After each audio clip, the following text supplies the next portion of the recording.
That's great, it starts with an earthquake, birds and snakes, an airplane.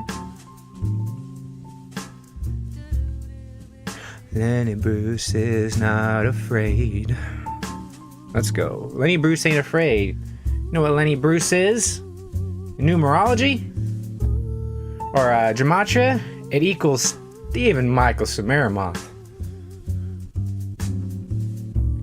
And I think Hebrew gematria.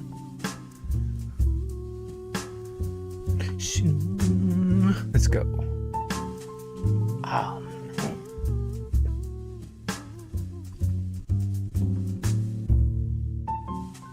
That's the queen. I don't want to interrupt her. Anyway, that's Esther right there. All right. Oh, Shunammite. Oh, Shunammite. Let's see. Oh, Shunammite. Your breasts are like two fawns, aren't they? Okay, let's go. Enter Don Pedro, Prince of Aragon, Claudio, Benedict, Balthazar, and John the Bastard. Let's go. Prince. Good Signor Leonardo, are you come to meet your trouble? The fashion of the world is to avoid cost, and you encounter it. Leonardo. Never came trouble to my house in the likeness of your grace, for trouble being gone, comfort should remain. But when you depart from me, sorrow abides, and happiness takes his leave. Damn. Prince says, you embrace your charge too willingly. Turning to Hero, he says, I think this is your daughter. Party over, yo, out of time. Leonardo says, her mother hath many times told me so. Now comes Benedict. Were you in doubt, sir, that you asked her? Leonardo. Signor Benedict, no, for then were you a child. Some of this is like murphed right here. Let's see if I can do this. There we go. Prince then says, you have it full, Benedict. We may guess by this what you are, being a man. Truly the lady fathers herself. Be happy, lady, for you are like an honorable father. Damn. He just said your daughter fathers herself. Shakespeare, whoever the heck he was, and Leonardo and the prince move aside. Benedict says, if Signor Leonardo be her father, she would not have his head on her shoulders for all Messina, as like him as she is. I'm just reading this because it's Much Ado About Nothing. This is from Much Ado About Nothing, and I'm just having fun. Beatrice then says, I wonder that you will still be talking, Signor Benedict. Nobody marks you. She just stabbed that, bro. What, my dear lady, disdain? Are you yet living? This is better than Desperate Housewives. Is it possible disdain should die when she hath such meat food to feed it as Signor Benedict? Damn, she's mocking his pension right there. Courtesy itself must convert to disdain if you come in her presence. Jerry. I'm serious. This is better than Jerry Springer. Jerry Springer gets its stuff from this. They just make it like, dumbed down. Wow. Let's see what Benedict has to say. Then is courtesy a turncoat? But it is certain I am loved of all ladies. Only you expected. And I would I could find in my heart that I had not a hard heart, for truly I love none, says Benedict. Oh man. This is really cool. I suggest looking into this, but I wanted to start out with this because it's entertaining to me. So, much ado about nothing. Oh, this is Lady Beatrice, you say? Hmm. Hmm, hmm, hmm, hmm. She's got nobility. She's got Rome. She's mixed with something, isn't she? Why is her neck look like Tower of David? That's what I want to know. But maybe that's just much ado about nothing. So the synopsis, I just wanted to go over this. In Messina city and the capital of the Italian metropolitan city of Messina. All right, a harbor. So it's a harbor. Do you understand? Remember women, government, harbors, giving birth. Maritime admiralty law isn't all evil. Some of it is just how language is, what women represent. So, in Messina, a messenger brings news that Don Pedro, literally Dan's pharaoh, so the old Dan, so the Donald, news that Don Pedro will return that night from a successful battle, along with Claudio and Benedict. Or Benedict. That's funny. Beatrice asks the messenger about Benedict and mocks Benedict's ineptitude as a soldier. We saw a little bit of that. Yeah, she's a lady. She's the kind you. What was it? She got all you ever want. She's the kind you like to flaunt and take to dinner. Okay. Leonardo explains there is a kind of merry war betwixt Signor Benedict and her. Mm-hmm. On the soldiers' arrival, Don Pedro tells Leonardo that they will stay a month at least, and Benedict and Beatrice resume their merry war. Pedro's illegitimate brother, Don John, is also introduced. Oh, that's hilarious. You guys got to read this. If you want any form of entertainment and you have any form of class, you will read this because come on. Don John. That's the name of Kamala Harris's father, by the way. Don John Harris. Donald John Harris. Claudia Claudio's feelings for Hero are rekindled, and he informs Benedict of his intention to court her. Heroine, hero, it's like girl. Girl is actually genderless. It just means a child of any gender. Girl. So when you have a girlfriend, it's like, I don't want a girlfriend. I want a woman. Anybody who wants a girlfriend is just a little child, little boy, and he's a whooping. Or is it Benedict, who openly despises marriage, those who forbid marriage and certain foods consecrated by prayer and fasting. Read Timothy, 1st and 2nd Timothy. Benedict swears that he will never marry. Don Pedro laughs at him and tells him he will when he finds the right person. Masquerade ball is planned. It always is. Masquerade. Therein, a disguised Don Pedro woos Hero. Now the end is near, so I face the final curtain. On Claudio's behalf, oh, this is juicy. Don John uses this situation to sow chaos by telling Claudio that Don Pedro is wooing Hero for himself. There's a reason I'm reading this. Good Lord. This is like World War I, too. It manifests everywhere. That's how they want you to say Hitler is the main bad man. It's like, no. He's an archetype. You have to recognize him in many, many people. Sometimes even yourself. You understand? But the misunderstanding is later resolved. And Claudio is promised Hero's hand in marriage. Race to the Queen Mary. Cannonball Run. And then Gumball Rally. Gotta watch those. Meanwhile, Benedict and Beatrice have danced together, trading disparaging remarks under the cover of their masks.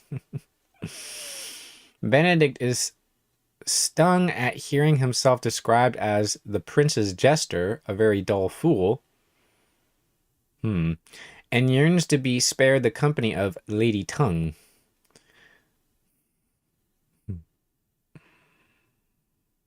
I can't explain it all. It's for eyes to see, ears to hear, or ears to see and eyes to hear. Who knows?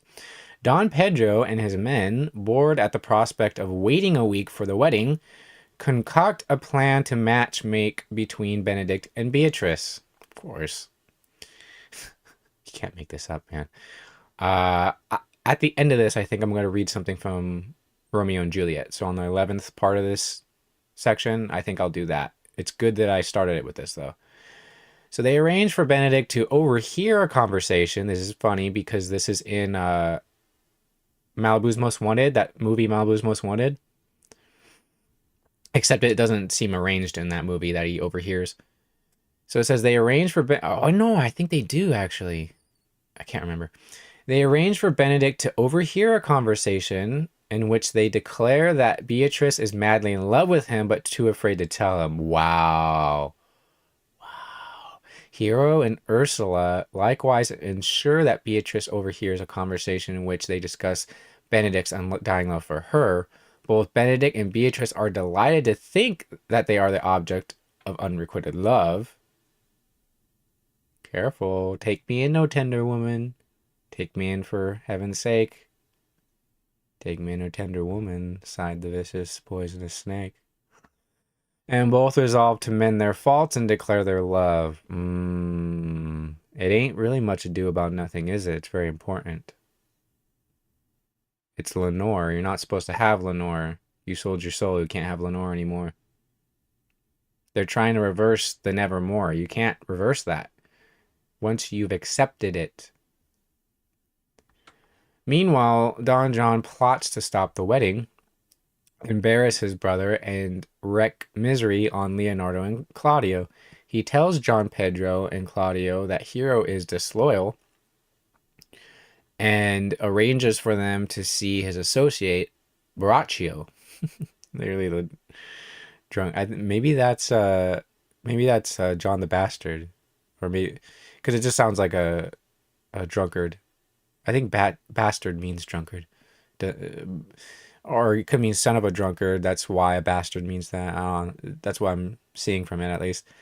So let's see. It arranges for them to see his associate Borachio enter her bedchamber and engage amorously with her. Is actually Hero's chambermaid. This is very interesting. Claudio and Don Pedro are duped, and Claudio vows to humiliate Hero publicly. Oh, this is getting interesting. The next day at the wedding, Claudio denounces Hero before the stunned guests and storms off with Don Pedro. Hero faints. A humiliated Leonardo expresses his wish for her to die. The presiding friar intervenes, believing Hero innocent. He suggests that the family fake Hero's death to fill Claudio with remorse. Who thinks of this? You gotta understand why they think of these stories. Prompted by the stressful events, Benedict and Beatrice confess their love for each other. Beatrice then asks Benedict to kill Claudio as proof of his devotion. Oh, wow. She absorbs Cain. Benedict hesitates but is swayed. This might be Hitler at the behest of Soviets. Beatrice might be the bad one. What the hell? Leonardo and Antonio... This is why I like it when it's live. I don't want to pre-read this for these reasons, because I love it. Leonardo and Antonio blame Claudio for Hero's supposed death and threaten him, to little effect. Benedict arrives and challenges him to a duel. This is sort of like that movie Twins with Arnold Schwarzenegger and Danny DeVito. They're both actually twins, but they're lied about their past and all kinds of things, and they have to find it out themselves. So that's very interesting. So Benedict arrives and challenges him to a duel. I think Leonardo. On the night of Don John's treachery, the local watch overheard Borachio and Conrad discussing their treason. Hmm. You gotta understand, God puts deep mysteries in everything. You can't escape it. You can say, "Oh, you're just seeing things." Oh man, people are so duped. Discussing their treason and most dangerous piece of lechery that ever was known in the Commonwealth. Hmm. Sounds very Bolshevik. And arrested them, therefore, despite their ineptitude, heeded by Constable Dogberry, remember Daga, to fish out or to propagate. They obtain a confession and inform Leonardo of Hero's innocence, and Don John has fled, but a force is sent to capture him. This is kind of mirroring Zedekiah, King Zedekiah. Remorseful and thinking Hero dead, Claudio agrees to her father's demand that he marry Antonio's daughter, almost a copy of my child that's dead. It's getting weird towards the end here. After Claudio swears to marry this other bride, she is revealed to be Hero.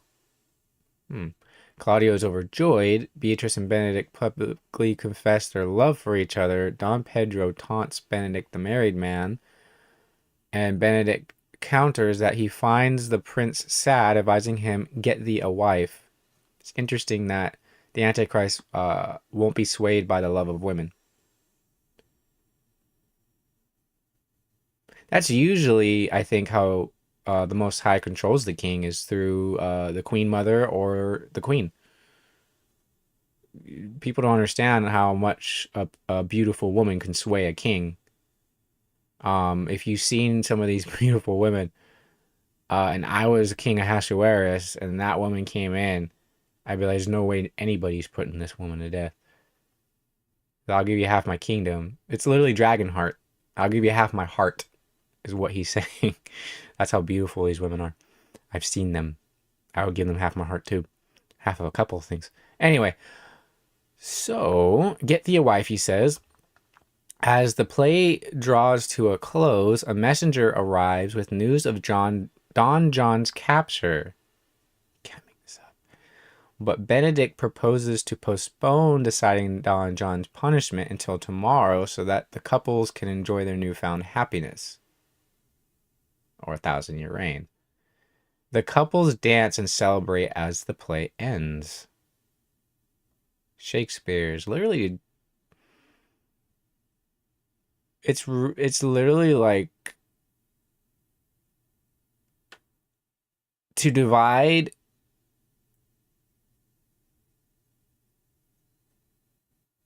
because division encircles. But it's not a negative division. It's a division of two continuums, good and bad. When you somebody, when you an audience, the good and the bad are filtered out. The bad will still be yakking, won't they? The goats will still be making noise. I can't make this stuff up. So, and then echad is because, like because, not just the word because, but with the intent in it. So to divide one continuum from the other, taking the good out of the bad and the bad out of the good and separating them, because echad, dividing it again, para, to encircle. So dividing, or basically dividing the sheep from the goats, because dividing the sheep from the goats encircles, or is a cop, the true cop, which Kepha, it has to do with cop too, and that's Cephas, that's Peter. Do you understand why? This is insane. Much ado about nothing. So I'm done with that. But I'm going to leave it in the background on my computer because I need to actually read that whole story. I think I have Shakespeare's entire stuff somewhere. So maybe I'll look into that and I'll find Much Ado About Nothing. I'll actually read some of these.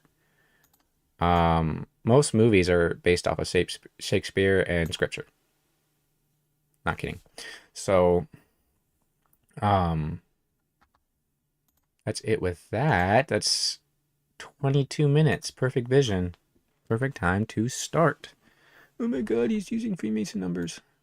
It's like, once you realize the Freemasons, that whole religion, how it grew, was just absorbing. It was very natural. It seems very natural. All they're doing is absorbing all the good out of other religions, but then they make a religion of themselves, and then they think their bloodline is holy, and then they make a nation and call it one ethnos under Gad because they steal Semitic language because they're Soviets. But anyway, enough of that. It's Much Ado About Nothing, isn't it? Or is it? To be or not to be? That is the question. It's like, gee, I wonder who Shakespeare was. It's just somebody who had similar experiences like me, and they wrote books back then. I'm telling you, if I didn't live right now, I would have been the Roche, the disadvantaged, the outcast Voltaire, the outcast Jacques Rousseau, the outcast Shakespeare. Or I might have been Shakespeare. Do you understand? I would just understand these bloodlines and these royals, and I'm like, how am I going to tell these people about this? It's like, oh, they like the theater. Maybe I'll write stuff for people in the theater under a pseudonym. It's not that hard. I can write this stuff. It's kind of fun with the haths and the vows and everything. And feel free to tell me how the sound is doing, because this mic is weird. Sometimes it's perfectly loud and I could see it touching the red, sometimes maxing out. Other times it has trouble even touching the red, so it bugs me. And then depending on what device you're watching it on, it makes a difference too, so I try not to pay attention. Okay, so okay, I think I'm at the top of the page here, right? No, I made it to page 55. Melee companions.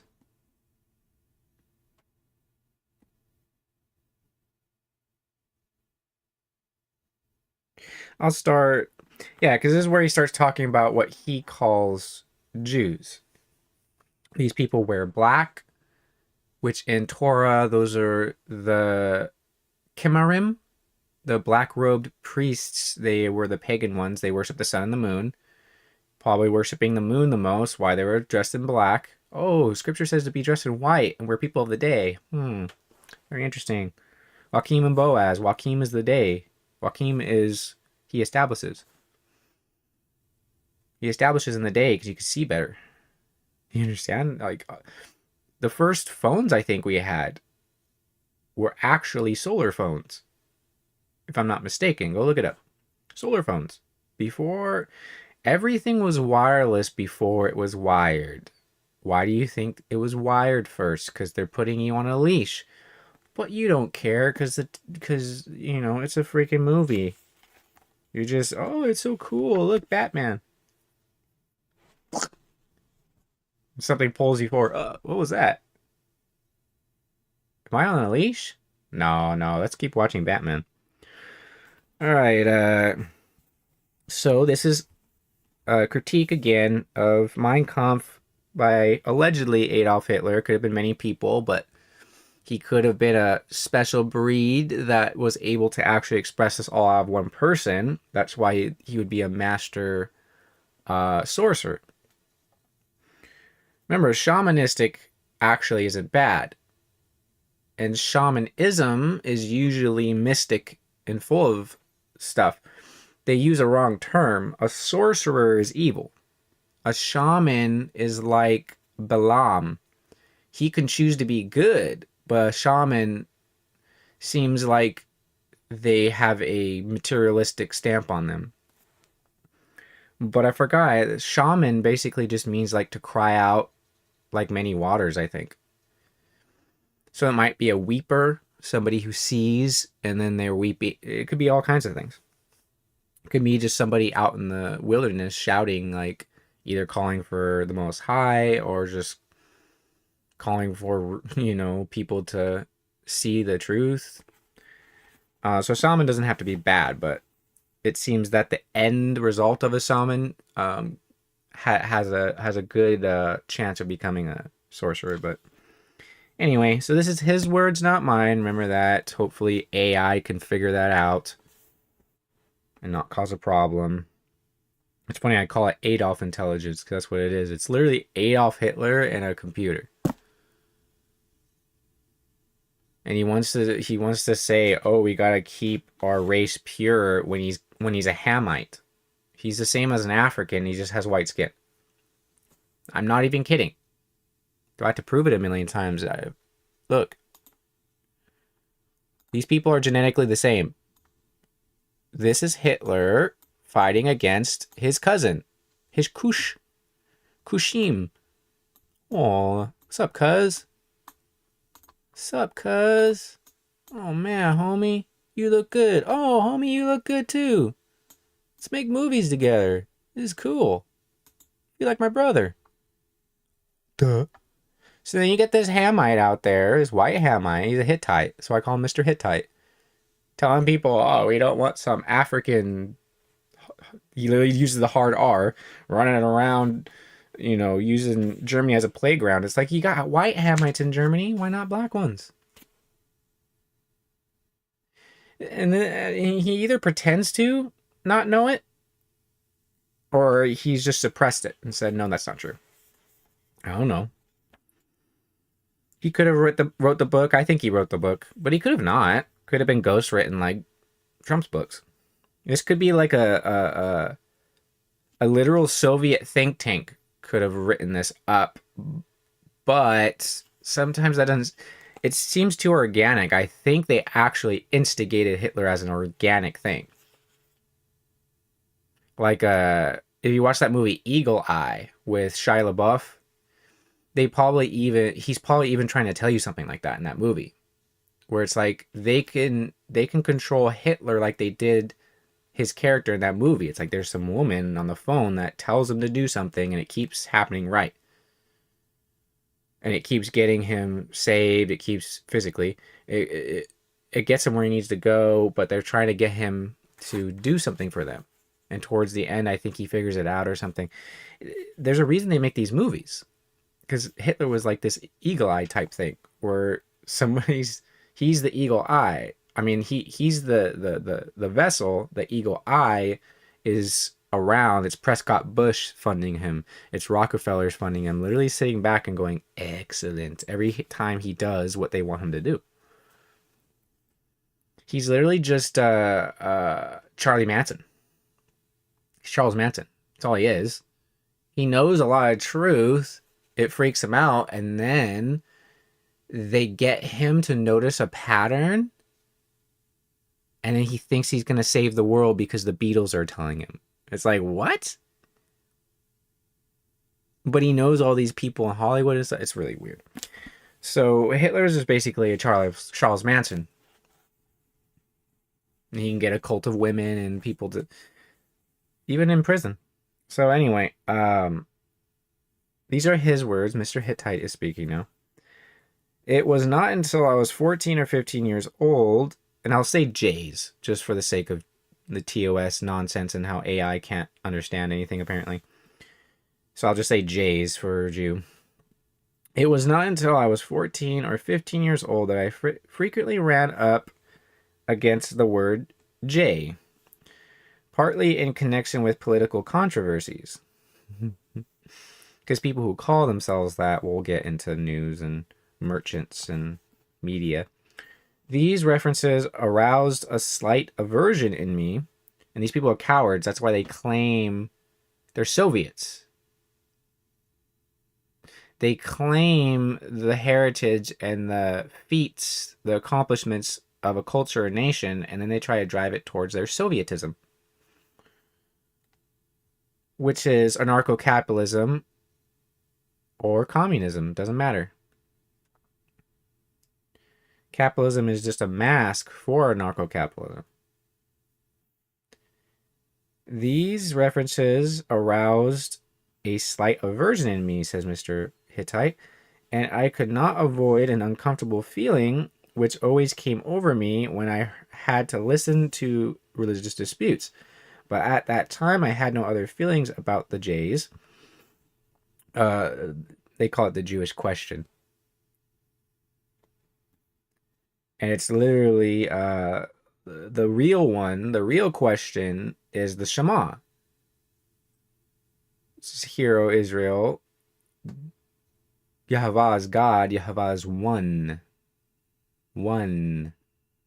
That's why it's called Jerusalem. It's to contend and cry out for peace. It's to contend with peace and to cry out for it. So what is that then? It's a shofar, it's all kinds of things. But what does that mean? If you think there's peace, just like Antichrist will make peace deals and they'll all say peace, then swiftly and suddenly ruin comes. Why? Because they say it's peace, and then somebody they call a Jew or whatever they call them, they all of a sudden say the Shema. Shema ha Yisrael, Yehovah ha Elohim, Yehovah ha Aleph. I'm pretty sure it's Aleph because I think Aleph represents one, and 1,000 at the same, and thousands at the same time. So it's the is, but the infinite. It's infinitely expanded, yet infinitely expanding. It's moving and not moving. It's quantum physics. It's superposition. You understand? You can achieve superposition with Messiah. This is in quantum mechanics. So, the real question is, what is your pledge of allegiance? Do you pledge allegiance to the ethnos, the nation, the ethnos under Gad? So the ethnos, that if you work for them or you are them and you submit to their ideology, you Gad, you split the spoils with them. Oh, somebody warned of that, didn't they? Oh, my son, don't go with people when they say we all have the same lottery. We'll all have the same purse together.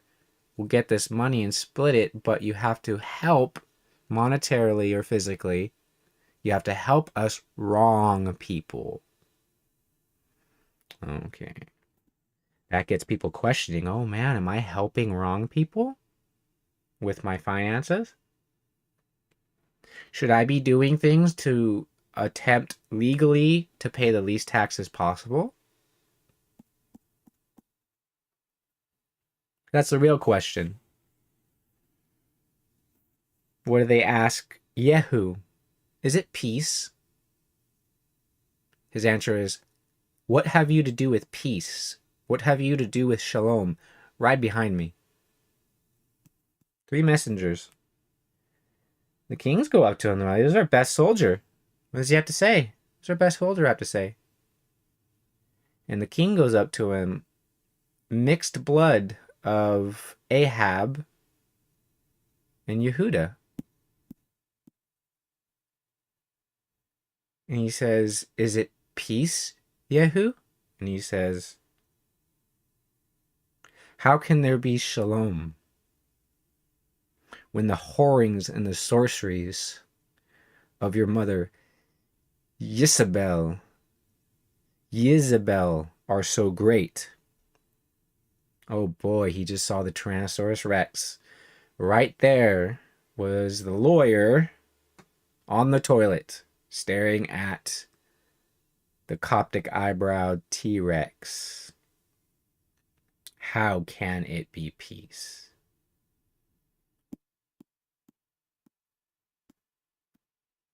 When there's no Shema.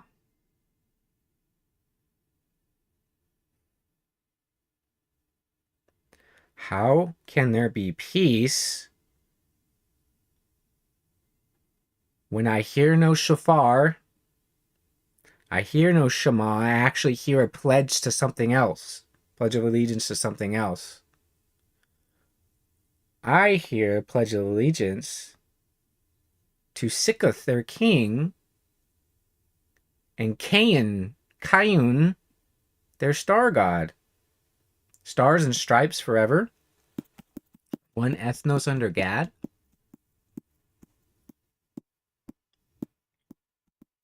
Proven through war and blood. Flag was still there. Hmm.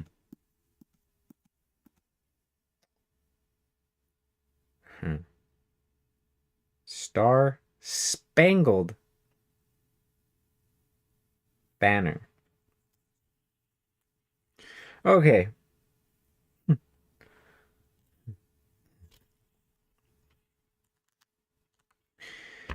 Mr. Hittite continues, there were very few J's in Linz.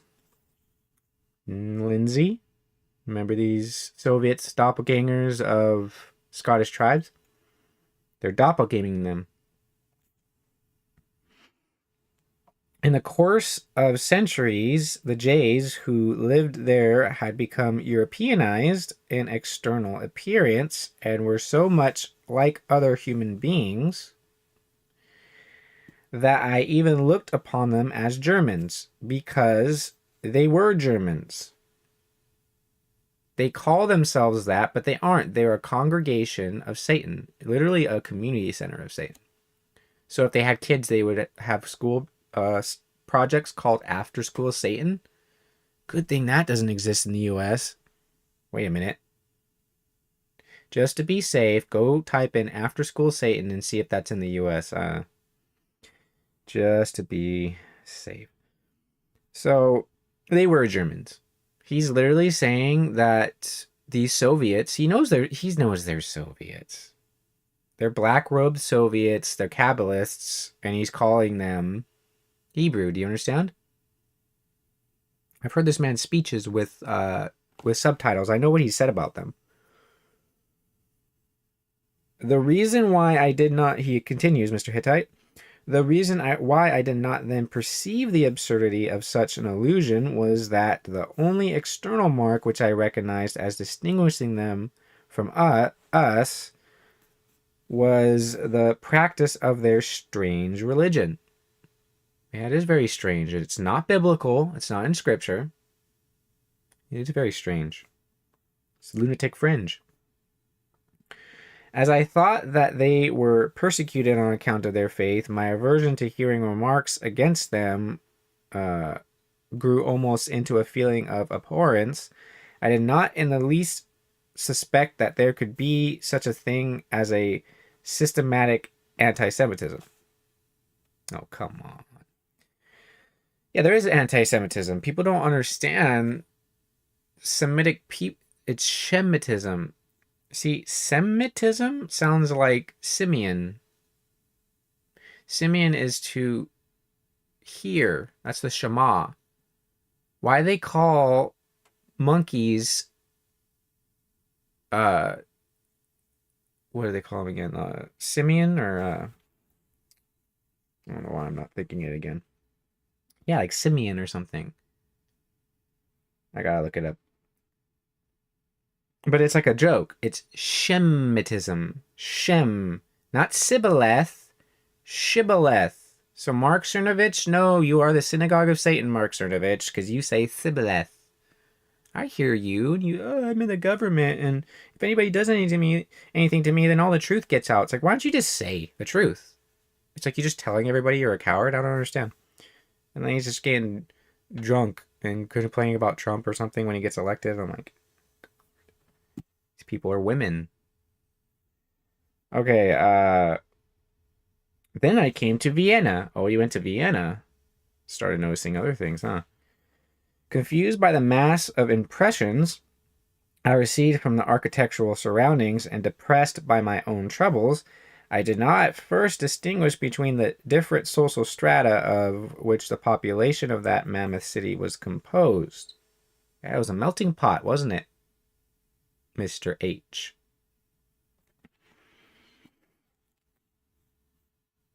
Although Vienna then had about 200,000 Jays among them in its population of 2 millions. Isn't that 10%? I wonder if that's 10%. I wonder if that's by design. But anyway, whose design though? I did not notice them because they could just be calling themselves that, but they're literally a congregation of Satan, a community center of Satan, a safe space. But they're accusers, aren't they? That's what Satan means. During the first weeks of my sojourn, my eyes and my mind were unable to cope with the onrush of new ideas and values. That's the Hamitic mind. Mr. Hitler, you're not the master race you're even talking about. That's what's so dumb, is that if you actually know genetics, Hitler was not even of the genetics he said was superior, which explains why he struggled so much, I guess, right? My struggle. I cannot think. This is too much information for me. This is what Hitler probably actually sounded like before he faked his accent. Serious. People are like beluga whales. They're like, give me a fist. Not until I gradually settled down to my surroundings, very hermetic,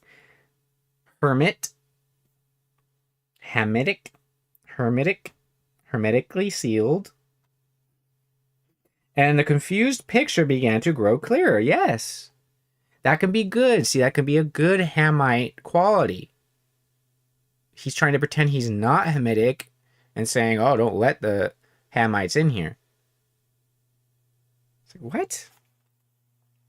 He's even absorbing information and compartmentalizing it like a Hamite.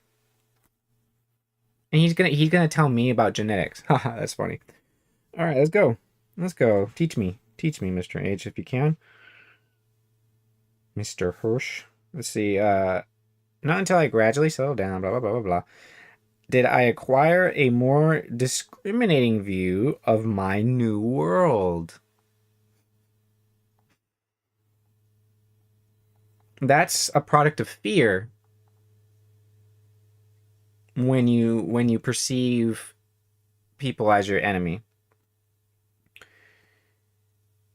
it's because you think they're going to find something out.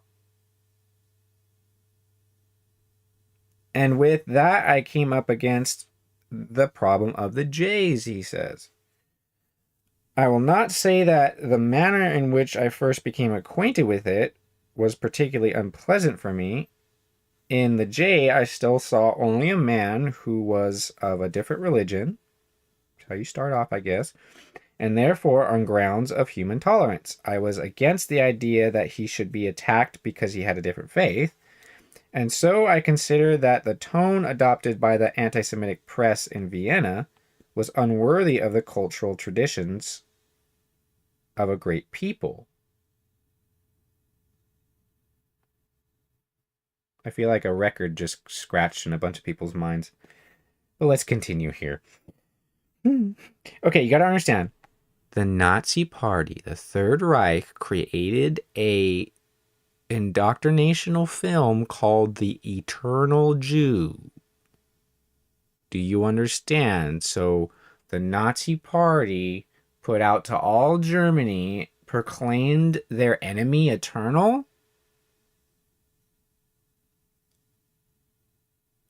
They call Rome the Eternal City. Do you understand? But then this guy gives the same title that they give Rome to these people who claim to be of this blood. Isn't that very interesting? But remember, he's having a struggle here, so let's just bear with his struggle here.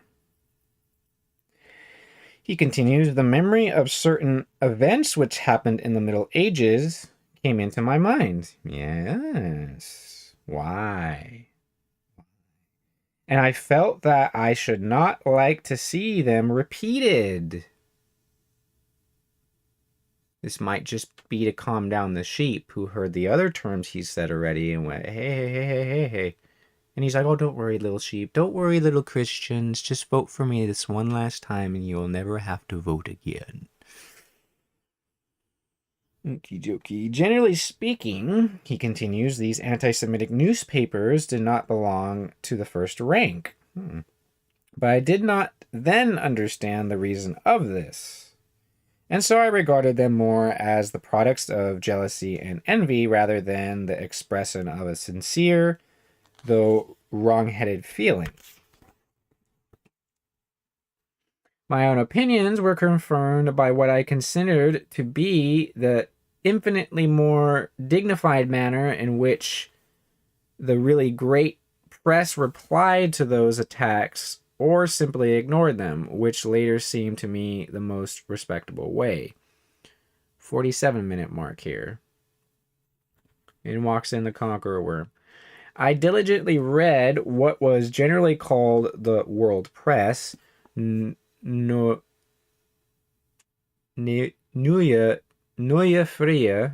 I don't know how to say it. Presse.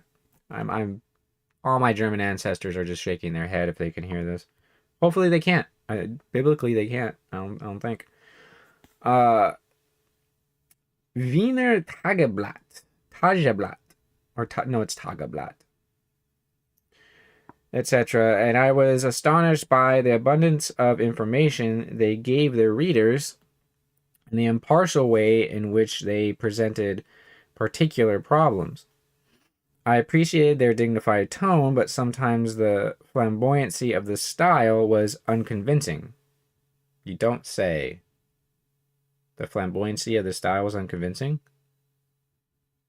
I guess technically when he wrote this, he didn't do any speeches yet. And I did not like it, or he did a few speeches, I think, before he wrote this. But I attributed, not the nation speeches, but speeches, and you'll find out he writes about it. But I attributed all this to the overpowering influence of the world metropolis. World metropolis.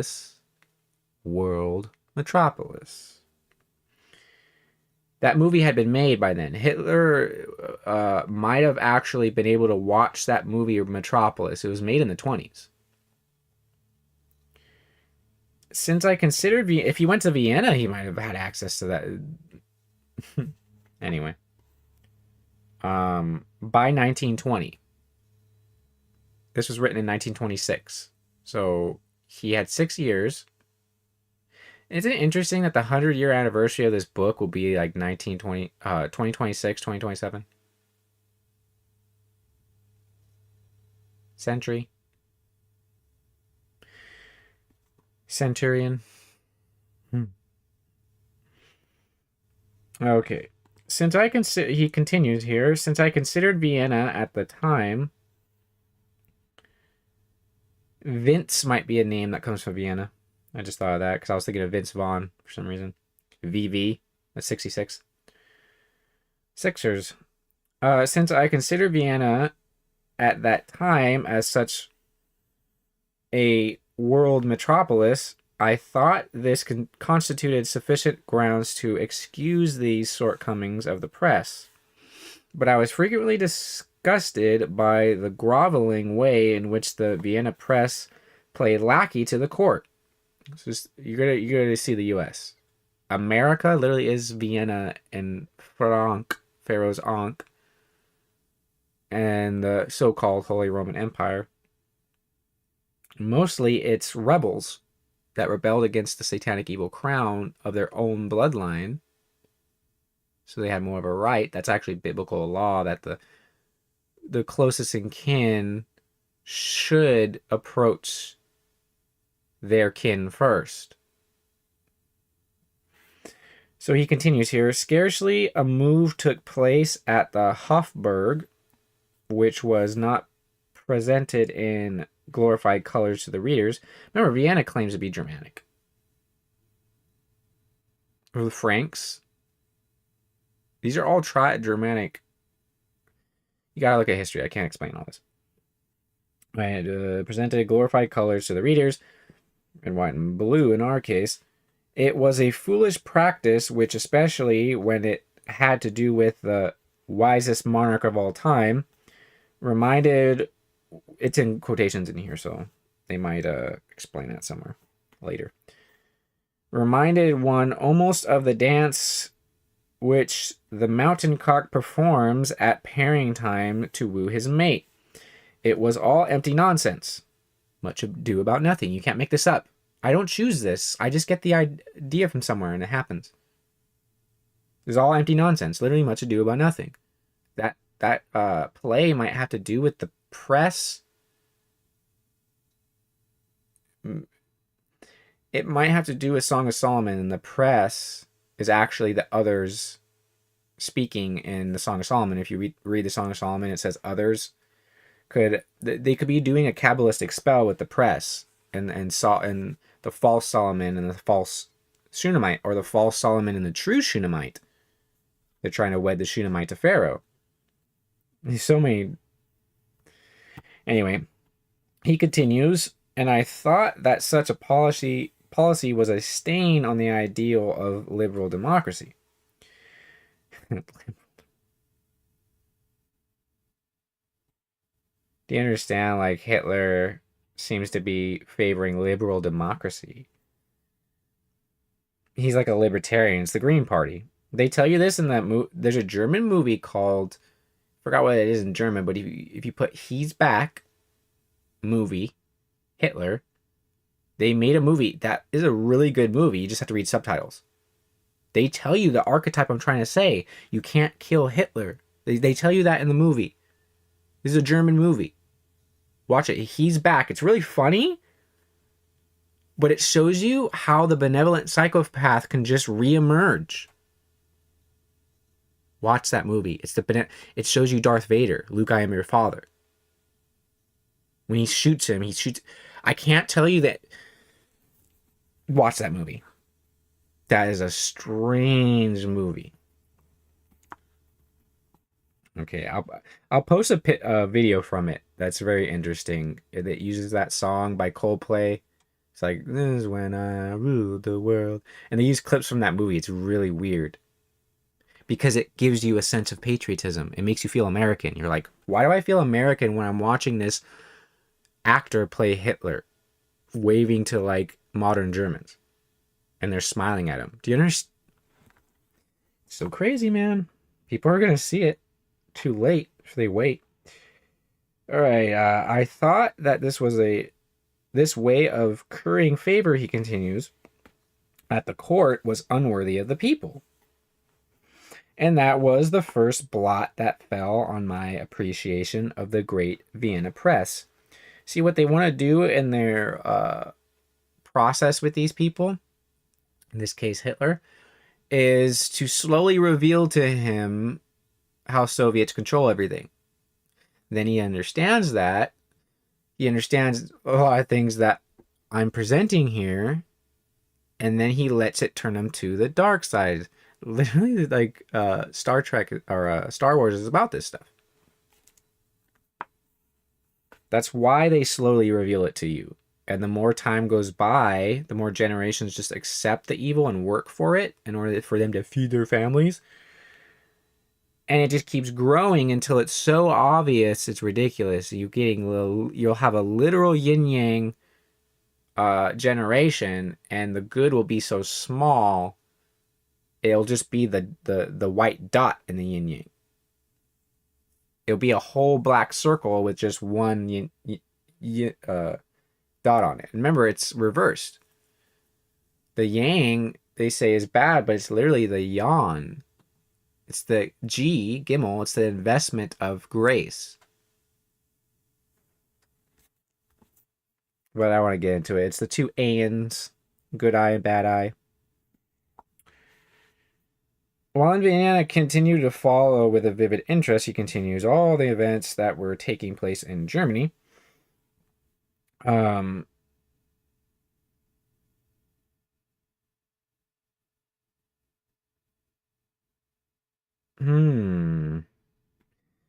Because one of the main tribes that started the Germanic people was the Alemanni. El-Imani, to emanate like God. So they were godlike people because they followed him and then they can fall later on, just like the Spartans were good at one point going against Troy, but then they end up going against, I think it was Greece or something. So nations, go through their stages, their phases. Let me try to finish this page before the hour's up. But I thought Germany sounds like Hermani. So instead of Alemani, Hermani. So they're like masters. They've been demoted. But it might be a humility thing. When they accepted Christianity, it's like, oh, we're not Alemani now, we're Hermani. Germany. We're Germanic, we're Hermani. We emanate the Lord. That sounds like a more humble thing. It's very interesting when you start connecting these languages. And this man's smart enough to do this, but his struggle is getting in the way. It's literally a demon in his view. I could read that Edgar Allan Poe poem on the next part, if I remember. I'll show you later.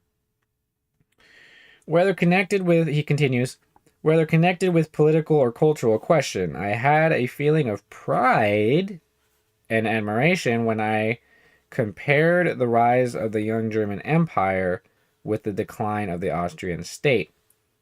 Remember, the Austrian state is the Romans, the German Empire is the Greeks.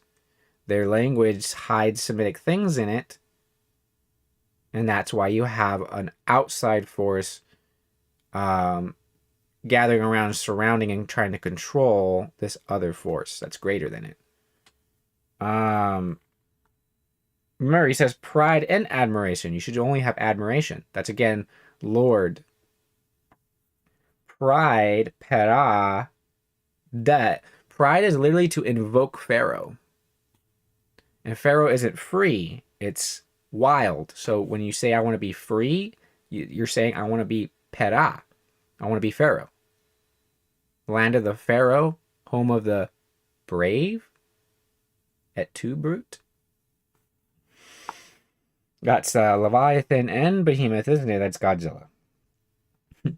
But although the foreign policy of that empire was a source of real pleasure on the whole, the internal political happenings were not always so satisfactory.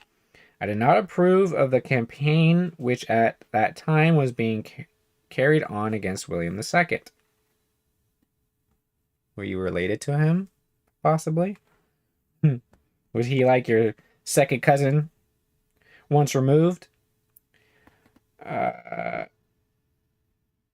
He continues, I looked upon him not only as the German emperor, but above all as the creator of the German navy. Rises out of the water. It's a head rising out of the water. Maybe it got a mortal wound. I don't know. But if it had a normal wound, you wouldn't see it nowadays. So he might be talking about Kaiser Wilhelm, which was a nephew of Queen Victoria. So was Tsar Nicholas II, I think. Whoever was the last Tsar. And they didn't actually murder their family. They actually sent them out to nations and bred them. They stole their children from them, most likely, and separated all of them in different countries and made them start new lives.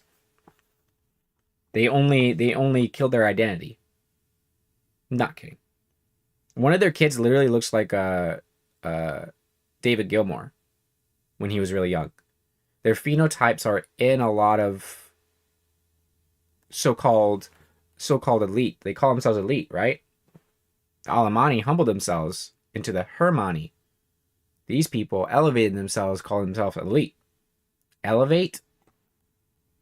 Jeez. It's right under everybody's noses. Pun intended. Just if you have a bigger nose, you can smell it more. And that's something. Egyptians have big noses too. And that's something. They smell a bit differently though. Literally, Egyptian nose is like a Daleth. It's rigid. True Semitic noses are literally like flint. They're supposed to look like you can strike things off of it, like you can sharpen iron. Iron sharpens iron. One man sharpens the face of another. Penna, and it also is related to another body part because when your face is sharpened, it should be sharpening something else and making you more of a man.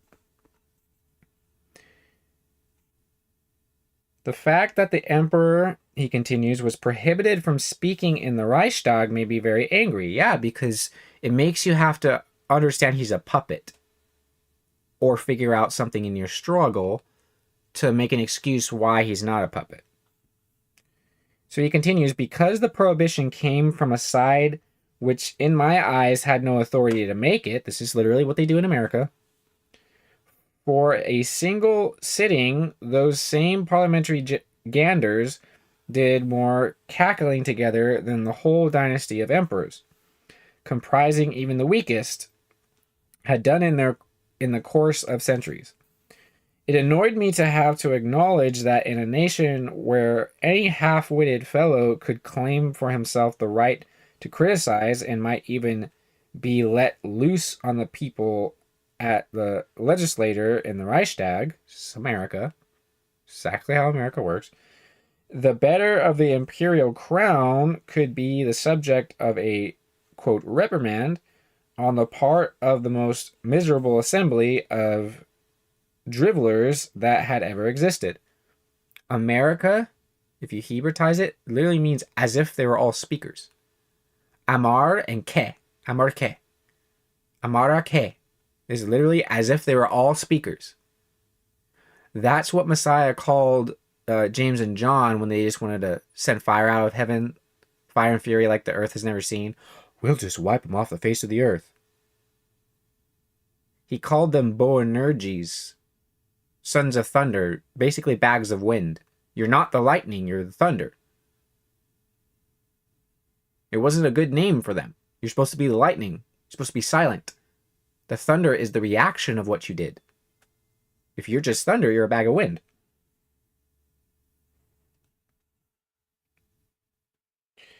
As if they were all speakers. But most of them are fools. So it's like, how can they be speakers?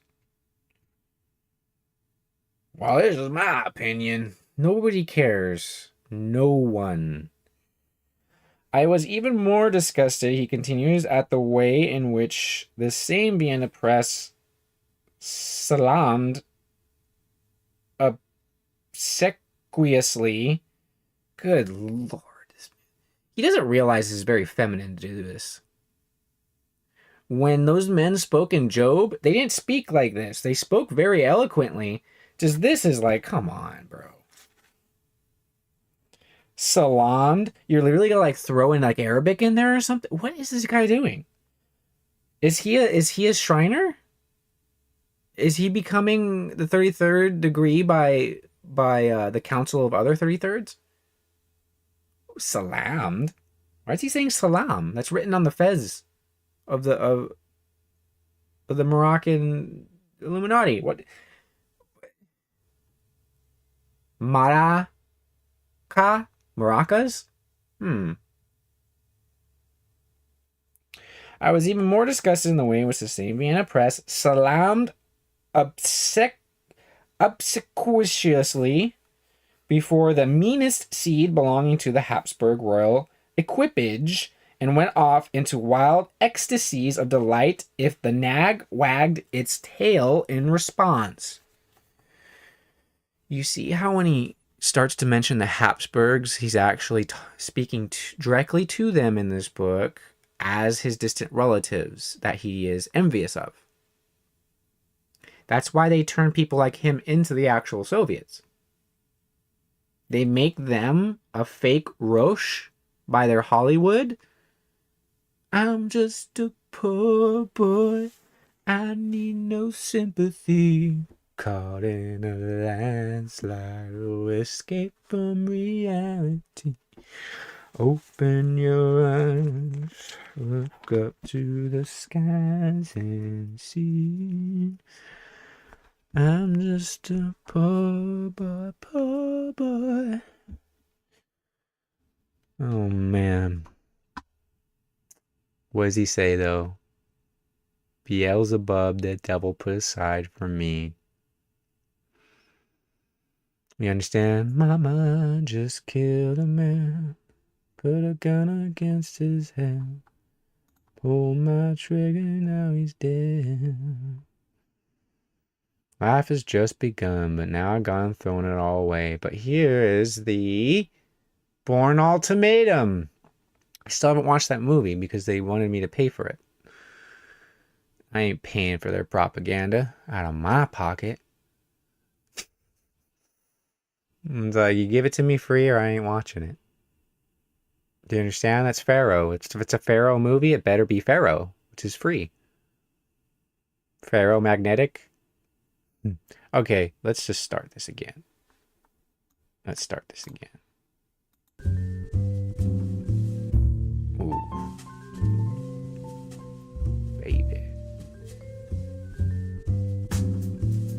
Let's go.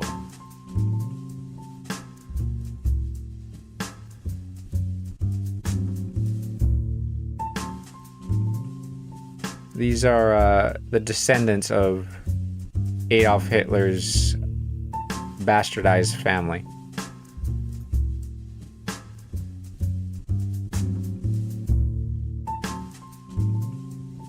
Wait a minute, are you knocking this country? Are you saying something against America? Against it? I should be positively astounded to hear of anything that be said for it. Why, the whole bloody place is the most unspeakable matriarchy in the whole history of civilization. Look at yourself and the way your wife and her strumpet of a mother push you through the hoop.